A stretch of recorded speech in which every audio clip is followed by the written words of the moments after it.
Hi guys! Join me today. Charot, sabahan niyo ako for my first ever digital ad campaign with General PH.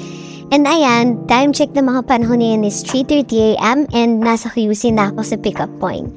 Di na ako masyado nakapag-video kasi sobrang antok na antok pa ako. And boogs for the travel. Andiyan na kagad kami sa Tanay and mga 6:30 something na to. And the last model na iniusin ko was Shante and nandyan din si Miss Ro. And ayan, for the walking lang ang atake namin. And andyan, pinopoint out ko yung Cello Alto kasi doon ako nagstay with my aunties last February. And dito naman is nasa may tuktok na kami sa parang pinaka dyan doon nagbo-bonfire kapag nag-camping kayo dito sa Treasure Mountain at Tanay, Rizal. So ayan, sobrang ganda dito guys, sobrang ganda ng place. And if like gusto nyo lang talaga mag-chill, unwind, ganyan, pwede, atake talaga, sobrang ganda. And nagaganda ng mga rooms nila, tapos ang daming amenities ng place. And since most of the time, kapag nagsushoot yung mga model na mga oras na yan, is wala naman akong ginagawa. Talagang ayan, for the walking ang atake ko, for the atake talaga ako ng paglalakad and bugs. Ayan sobrang ganda. And meron din kasi dito rock formation na malapit sa bangin. And pag nalaglag ka talaga is for the dead, ang freezing, ganun. So ayan, for the daming video ng bakalang to. Balang ibang ginawa kung di magpaning. And dito is ayan, nagkaroon ako ng lakas sa loob na mag-video dun sa rock formation. Hindi na ako masyadong sumagad sa dulo guys kasi baka hindi ko na to na-edit ko nagkataon, di ba?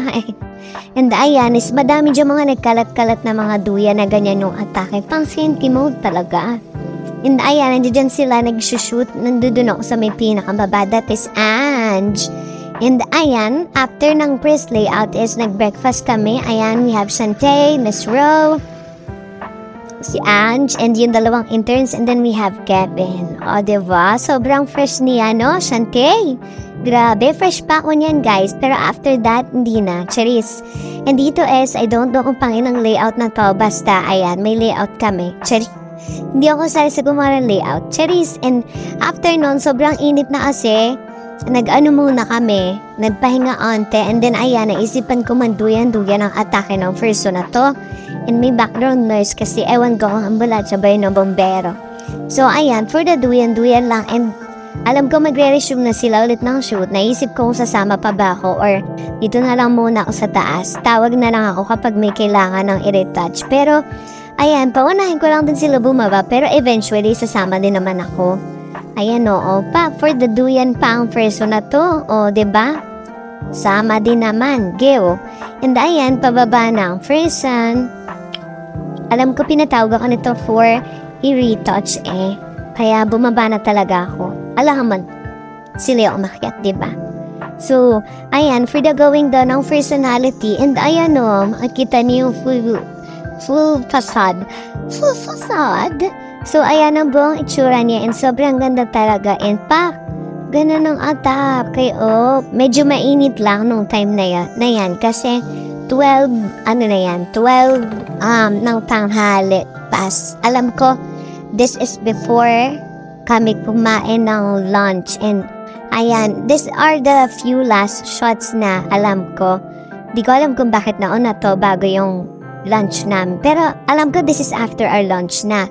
Kasi medyo nakakapag na ako, upo-upo na lang. Wala na ako masyadong ginagawa. Kasi after lunch, onti na lang yung layouts na isushoot. And dito pala kami kakain ng lunch. Pero dapat mauna tong lunch. Ewan ko, ang gulo rin ng vlog ko kasi wala nga ako masyadong nagawa.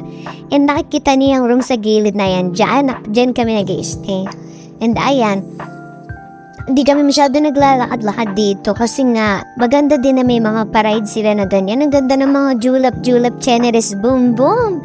Tapos ayan, ang katabi ko dyan is si Shante and si Kevin sa dulo. Tapos sa harap si Miss Ro, si Ange, and then si Kuyang facilitator, Kinim Pamparahas. And ayan, nandito na rin kami sa may alfresco nila. And ayan, nandito yung setup ko. And ayan yung itsura niya nung naligpit ko. And this is Ange for our last layout. Ito na talaga yung last na isushoot.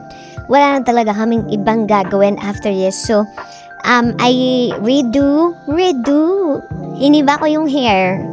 iniba ko siya and ayan, binaba namin and then kinulot ng very very loose. Tapos niretouch ko din yung face niya. Gusto nila very ethereal yung atake, ganyan.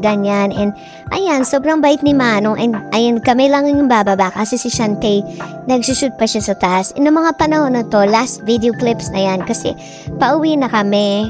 And si Shantae, hindi na siya sumama sa amin kasi mag-staycation pa daw siya.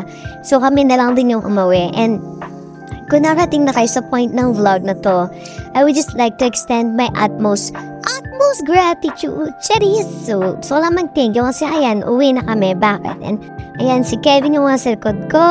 Ang Colette, diba?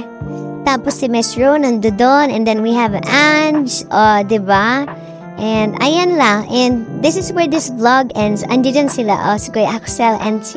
Hindi ko pala yung name ni ate, pero ayun na nga, bye. Thank you so much for watching my vlog!